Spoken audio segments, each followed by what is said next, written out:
A big congratulations to one of our students who improved her PTE reading score from 58 to 79 plus in just 1 month. And the biggest credit goes, of course, to her, but also to the grammar techniques that she learned with us. So in this video, we will learn such 10 grammar shortcuts and the techniques that help the student to get a 79 plus score. Just watch the video till the end. Itna sochne ka nahi, mamu. Hey everyone, this is Anurag here from Edutrainex PTE. I hope you all are feeling wonderful. What I am giving to you is not the scamming techniques like, "Arey bhaiya, just buy the PT certificates from us," or you get the question bank that is coming in the exam. So I'm not promising you any false promise or any overnight improvements. But the reality is that there is no other best friend to you in the reading fill in the blanks questions other than the grammar. Hundreds of our students have been breaking all such records in the reading fill in the blanks questions as well as in their overall reading scores just by learning the grammar concepts properly. So if you need any paid assistance, do WhatsApp us, where we provide you unlimited coaching, app access, everything unlimited with one cost. Like and subscribe, and let's start talking about 10 of those grammar techniques that is going to change your score level absolutely. So I'm going to show you one exam question, and if you have a very weak grammar, then you are going to struggle 100% in solving this question or any type of the questions that are appearing in the reading fill in the blanks. But once I show you the grammar techniques associated with these type of questions, and there are many more that I'm going to show you. Of course, these are exam questions that we are going to show you. You can pause and attempt it on your own if you have decent grammar skills, but otherwise, just watch and learn with me. So the first thing that I'm going to talk about is a very basic grammar concept related to nouns and adjectives. As you all know what nouns are, many types of nouns are there: abstract, proper, virtual, but nouns are basically person, place, thing, or anything virtual. And anything that describes a noun are called as adjectives. And this is a very common pattern that we have seen in the exam question. Every other exam question that we see in the exam is following this pattern. And if you are wondering where we are getting these exam questions, you just need to join our YouTube priority member, where we publish every month the prediction file, which is called as the latest repeated exam questions for both PT Academic and Core. You will get all the questions from there for all the important modules. Now, this is the pattern that I was talking about. Adjective comes before a noun 90% of the time because they describe the noun. Okay. So, for example, that you can see over here is a beautiful car. So, beautiful is describing the car, and that's why it is coming before the car. And this is the pattern what I told you just now, very evident in the exam question. You can see the question anywhere. I can guarantee you will find this pattern there in the exam questions. The other 10% of the time, adjective can come after the noun as well, still trying to describe the noun. See the example here. My pen is blue in color. My pen is blue in color. So blue is coming after the noun, but it is still trying to describe the noun, right? So we'll see this same pattern in the questions as well. This one, an interesting story, is again telling you the same adjective noun combination. So mark my words, note it down wherever you want to. This pattern is going to come in the exam for you. Absolutely. The next one is also very important. We see a lot of questions nowadays in the exam, especially in the last couple of months. This pattern of questions. What comes after to? And the answer that comes 99% of the time is verbs, and that too verb 1. To do, to come, to go, to wait, anything verb 1 you will use. But there is an exception. What comes 1% of the time? So sometimes you can also use an object there after to, and objects are always noun. So nouns or pronouns you can use, like reply to sender. So over here after to, you see a noun is used here, or reply to him, a pronoun can also be used. So this is the only exception, but most of the time when you see anything in the exam question, and I am going to show you the exam question having this grammar pattern, and there are a lot more in the prediction file that you can relate to the same grammar pattern. Very common pattern in the exam questions. Please remember it, please master it. The third grammar pattern, and before we start solving the question that I showed you before, is this particular grammar pattern is what? Modal verbs. What is modal verbs? Is what you see here: can, could, will, would. So basically it's trying to modify or make it doubtful or make it not 100% certain. Can be, maybe, would be, shall be. Okay, all these things are called as modal verbs. Now, what comes after can, could, will, could, would, shall, should is verb 1. Again, 99% of the time only verb 1 will come. So I've seen people writing to me on WhatsApp or on YouTube comments, I could not attempted the questions, or I could not achieved the score. So you are using past tense verb after could or can, which is absolutely wrong grammatically. What you need to use is verb 1, 100% time. Sam can work today. I will go to the school. He should play the piano. These are just one examples. But the other 1% of the time, be can also come. Be, could be, can be, would be, will be. And next I'll show you what type of words come if you combine be after that. Okay, so what comes after when we combine even with to, can be, could be, will be, would be, shall be, should be. Two combinations here, very prominent ones. ing. I could be doing this, he would be doing this, he will be doing this, like that. The second one is verb 3. Could be done, this work could be done. Okay, will be updated on the portal. So verb 3 is also very common. Depending on the scenario, what you want to say. You remember the grammar cheat code sheet that I shared with you related to the tenses, where you want to use it, that will be the most appropriate type of word that you use. And the third scenario, what can also come with these type of words, could be here, could be there, like that. So I should be there by tomorrow. Okay, so you are referring here, there, or to any place. I could be at your place. So at can also come. I could be at your place. But you understand the gist here. You're talking about somewhere you need to be. Okay, the other examples following this pattern, you need to be doing, could be done, ing or verb 3. Now we'll go back to the real exam question, and then you will see how you can combine the knowledge of only these couple of grammar concepts that we have learned up until now. You will be able to solve the question. And then another set of grammar patterns we'll discuss, we'll solve another question. And in the end, I'll give you an exam question. We'll combine all the 10, 12 grammar patterns, whatever we are discussing in this video, you will be able to solve that question 5 out of 5, I guarantee you. Let's keep working. This was the exam question that I shared with you earlier. This is a real exam question. 8 options and 1, 2, 3, 4 blanks. Okay, so what patterns do you see here? First of all, over here, to. After to, what did I tell you? Verb 1 will always come. Let's just try to find out verb 1s in the options. Winter is not a verb. Okay, predictable, adjective. Follow, followed. Yes, this could be a verb. Dry, dried, no. At, again, preposition. Become, became. Yes, this could be a verb. Blockages, no, noun. Accidents, noun, no verb. So only 2 verbs. Now apply common sense. What are we talking about? Motorists are required to dash traffic rules. To become traffic rules? No one can become traffic rules, right? So you need to follow the traffic rules. And by grammar concept, we were able to shortlist only 2 words, and one of them became the answer straight away. Let's look at the second one. Again, we see a pattern here. To use dash tires. Okay, this pattern we already discussed. To use, you see again verb 1. Dash tires. Which type of word is tires? It's a noun, plural noun, right? So what is the word that describes a noun? Is adjective. So now we are looking for adjectives, only adjectives. Predictable is an adjective. Okay. Predictable, dry could be an adjective, and winter could also be an adjective here because you are trying to describe the type of tires. Now there are different types of tires. Summer tires, winter tires, maybe autumn tires.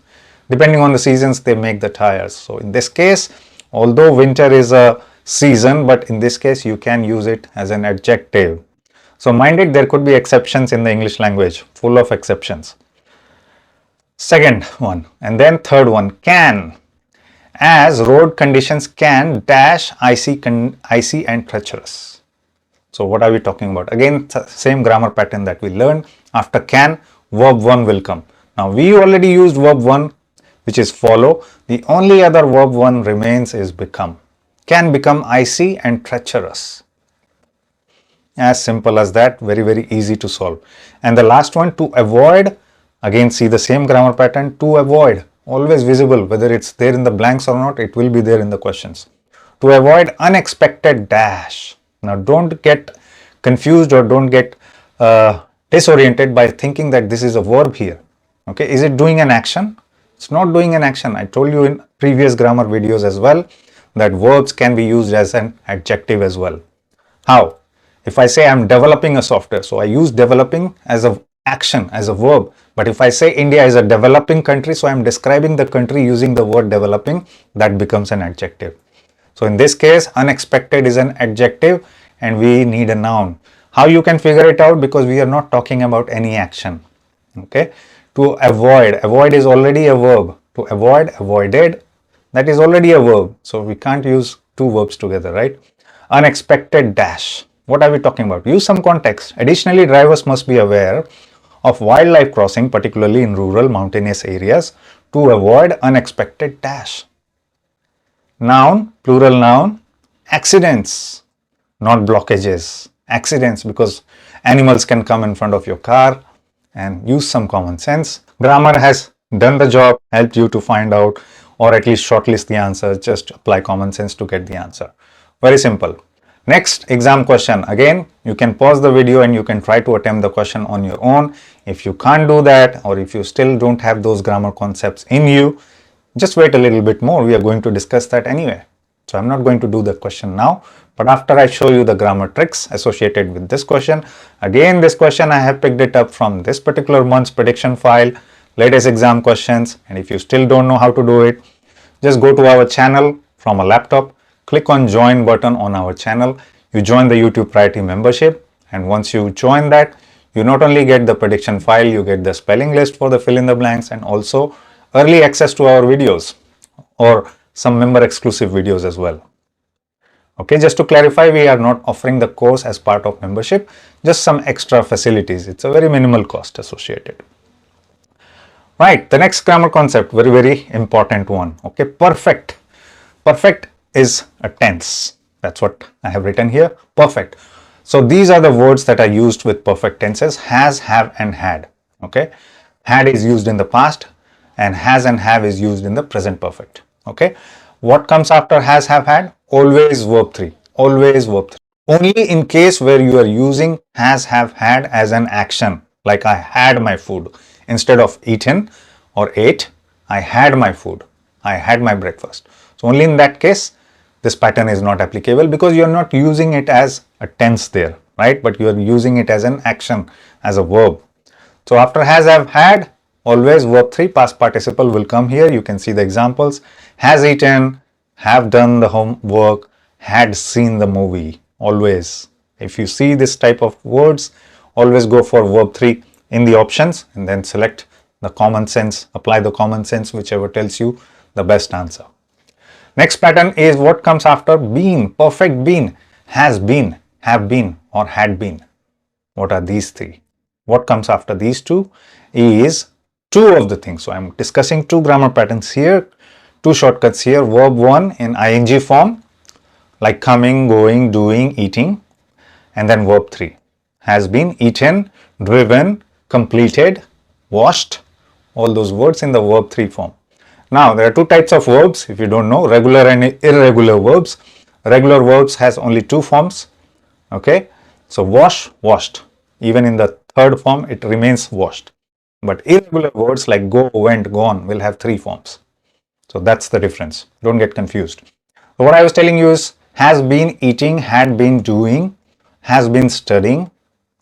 Okay, all these three patterns are here, and then has been done, has been completed. So just understand where I am using it. Again, refer to the grammar cheat code video I just published last month. Okay, that will tell you exactly which scenarios they are used. If you're talking about something that has already been completed, has been completed. If something is continuous, still continuing, I have been preparing for the exam. I've applied that criteria to judge where to use which type of tenses. That video will tell you more about it. Now, there is a third type of word which is highly irregular. Okay, I already told you about two verbs, regular and irregular. There is a third form which is highly irregular and it is called as be form. Be form right over here. And be is changed into is, was, are, were, am. Okay, don't be confused. This is what it is. Be in the simplest form, in the irregular form, but in the past it changes to was and were. past participle, been is added. In the present tense, is, am and are is used, and whenever you are trying to use anything with past participle, you use being. Okay, now let's see some examples. What comes after this? Verb 3 will come. Okay, if you are talking about any action, he is doing, he is completing, then ing can also come. So I can say ing can also come, or verb 3 will be coming here. So that is one pattern. There is another pattern, ing one. I'll show you. So he is renowned. He was asked. Okay. So what is here? He is renowned. Verb 3. He was asked. Again verb 3 to write an essay. Okay. Just take a screenshot or something of this particular part. This is very important. In which tenses, what do you use? And with singular, you use was. With plural, you use were. Okay. Same thing with is and are. Okay. Singular and plural. Next pattern, as I was telling you just in the previous slide, it can also be verb 1 ing. How? It was a developing country.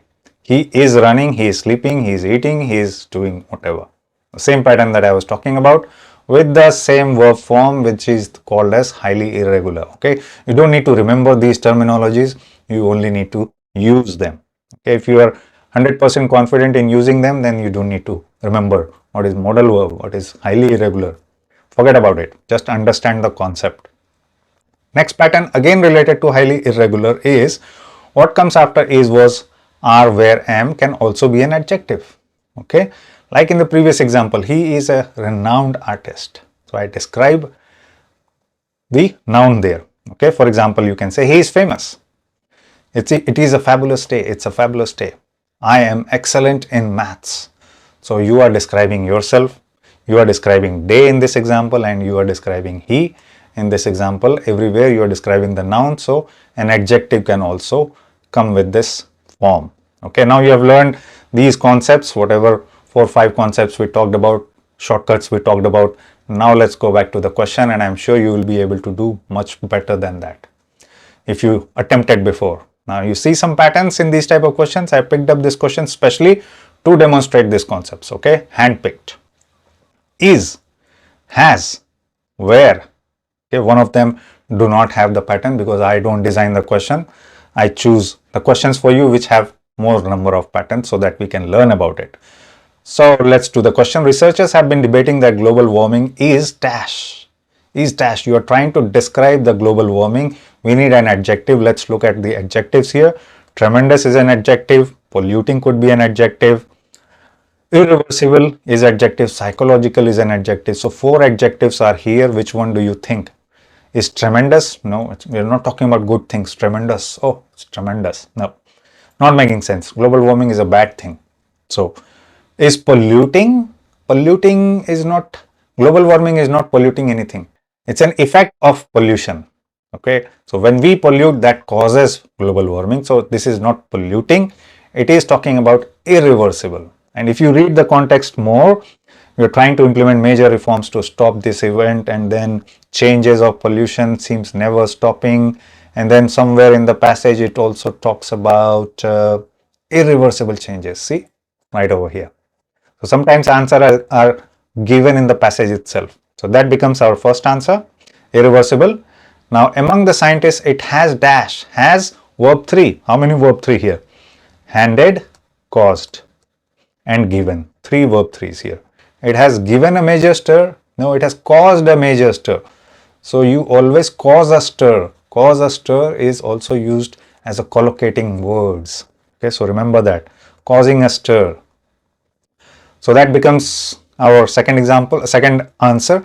And you saw how we were able to just shortlist so many and just supply the context, got the answers. Last one. Second last one, sorry. All the countries were dash. 5 years to come up with the solution and also a plan to implement them. Now, one of the patterns which we told you after where is verb 3, okay, or ing. But in this case, in the recent G8 summit, talking about the past tense, all the countries were already done, dusted, khatam. So all were given something that was already completed. That's why we are going for verb 3, not ing.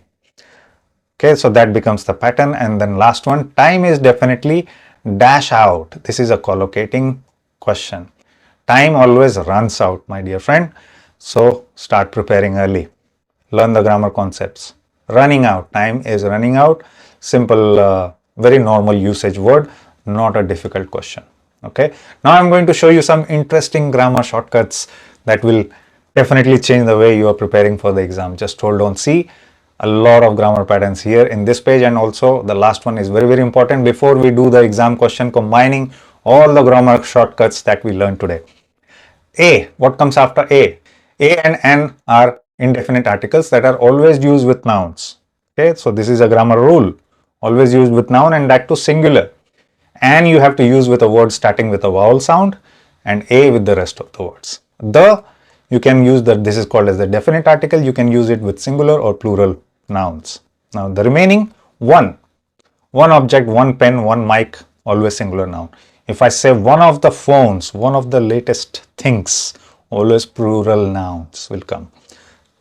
And the remaining, some, few, both, various, numerous, lots of, a few, a lot of, always will have plural nouns with them. Okay, more than one, plural, always. So that's why all these words are used with more than one things. A few things, always use a article with this. A few things, a lot of things, or you say lots of things. Either use a lot of things or say lots of things. Okay, note it down, take a screenshot. This is going to help you. I've seen many questions following one of these patterns, but I can't show you all the questions here. If you want to see all those questions from different months, just join the YouTube Priority membership. You will have access to all the latest questions and the repeated ones. Last thing that I wanted to share with you today is grammar consistency. Very, very important. Observe and find which type of grammar consistency is shown to you in the sentences. Could be same tenses, same type of singularity or plurality, grammar repetition pattern. That's what. See the example. The sun dashed brightly in the day and sets in the evening. So the sun is the subject here. We are missing a verb here because adverb is here, brightly describing the verb, and sets in the evening. Which form is used here? Sets, because subject sun is singular. So we are using in simple present tense form verb 1 and in plural form. So singular subject, plural verb, plural subject, singular verb. Same concept. The sun shines. So it can't be shining brightly in the day and sets in the west. If it is shining, then it has to be and setting in the evening. So ing. Same pattern you have to follow, grammar consistency. Now let's combine all the grammar knowledge that we have learned today, all the shortcuts that we have learned today to do a one final question, and I am sure you will be able to get 5 out of 5 guaranteed. You can pause it, you can take a screenshot if you want to attempt on your own. You are free to comment if you were successful or not by learning these techniques. I am sure you will be. Let's do the question. A peaceful environment plays a critical role in fostering a positive and productive atmosphere for education when learners are surrounded by a dash environment. What pattern do you see? Adjectives coming before a noun. So we need an adjective, right? Environment is a noun. Now we find the adjectives. Personal is an adjective. Supportive is an adjective. Excellence is not an adjective, it's a noun. Disturbance is fruitful is an adjective. Okay, the other are different word forms. So what do you think? Personal environment, are we talking about personal environment, supportive or fruitful environment? So we are talking about something that is productive, and if you continue reading the passage, of course you do read it. If you don't understand this particular blank, what kind of word is going here, which word is going here, if you don't understand, keep going. You may eliminate the other contenders or you will find the real meaning of the passage. So let's say we don't know whether it's supportive or fruitful. We continue reading it. They feel safe and secure, which enhances their ability. Now, I already got the hint. Productive environment, feeling safe and secure, enhancing the ability. So it will be supportive, right? Because it is supporting them to have a productive atmosphere. So that becomes the first answer. Fruitful, you have to use it when it is more result oriented. What results were they able to achieve? It is talking about that, then you can use that adjective to describe. It's a very fruitful atmosphere. Okay, got the point? Next one, ability to dash to verb 1. How many verb 1s do you see here? So we see Concentrate is verb 1. Growth, disturbances, only one verb 1. That becomes your answer. And if you read it, it will follow the meaning, which enhances their ability to concentrate on their studies. Absolutely correct. The third one is talking about a grammar pattern. Distractions, a lack of distractions, and you see how conjunction is used, both sides of the conjunctions. If the conjunction is not used to combine two sentences like in a compound or complex sentence, this is the pattern that you have to follow. 1, 2 and 3, all of the same forms, or even 1 and 2, like in this case 1 and 2. So on this side we need distractions is a plural noun. So again we need a plural noun on this side. We can't use anything else. That is what grammar consistency is all about. Now I only see one plural noun in this case. And this is an exam question. You can verify. Questions can come as simple as that if you are thorough with the grammar concepts. If you know your grammar, it's very easy, just like this. So I don't even need to see any other words because they are not fulfilling the grammar criteria. Next one. Furthermore, a calm and respectful dash. Respectful, it is an adjective. What is it trying to describe? A noun. So now we need a noun here. So how many nouns do you see here? Respectful, security is a noun, excellence is a noun, atmosphere is a noun. 3 nouns here, 1 plural noun we already used. So which one do you think? Growth can also be a noun. So I'll underline this one as well.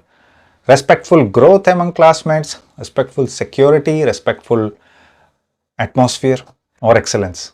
Respectful excellence is not making sense. Respectful atmosphere will make most sense because right from the beginning it is talking about productive atmosphere, environment, everything related to atmosphere and environment. Even though it is not actually environmental, but it is talking about the environment surrounding you.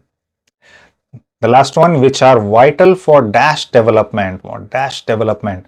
Do you see any grammar pattern here? Development is a noun. So which type of word do we use? Adjective to describe a noun. Now the only adjective that remains is personal over here and fruitful over here, which are vital for fruitful development or personal development. Now if you know the collocations, that will help you here. Personal development is something that is very, very commonly used, and if you look closely, mutual support, which are vital, and thus achieving peaceful setting is essential for attaining educational excellence. So it is talking about people improving personal development at a personal level. That becomes your 5th answer, and that's how you solve the questions. That's how you use the grammar concepts. That's how you use the shortcuts. I'm 100% sure now most of you will have got 4 out of 5, if not 5 out of 5. Many of you will have got 5 out of 5. Comment and let's do a voting to find out how many got how much. If some of you did not get 4 out of 5 or 5 out of 5, that means you may need more knowledge of grammar. So you can join our live classes, live coaching. Just WhatsApp us and we can help you. We provide a lot of goodies at just one cost. So one thing I can promise you that I will continue giving you the grammar techniques, the grammar shortcuts every single month to improve, to perfect your PT reading scores. And if you need the repeated questions file, the prediction file, you know what to do. Just join as a YouTube Priority member. You will be able to get all of them. And if you have not watched our very, very special video on reorder paragraph, the 5 hacks and again the grammar techniques that we use to solve the reorder paragraph questions in an easy manner, go and watch it now. Very, very important. Keep watching Edutrainex and I'll soon be back with another super important video on PT topics. Like and subscribe. See you.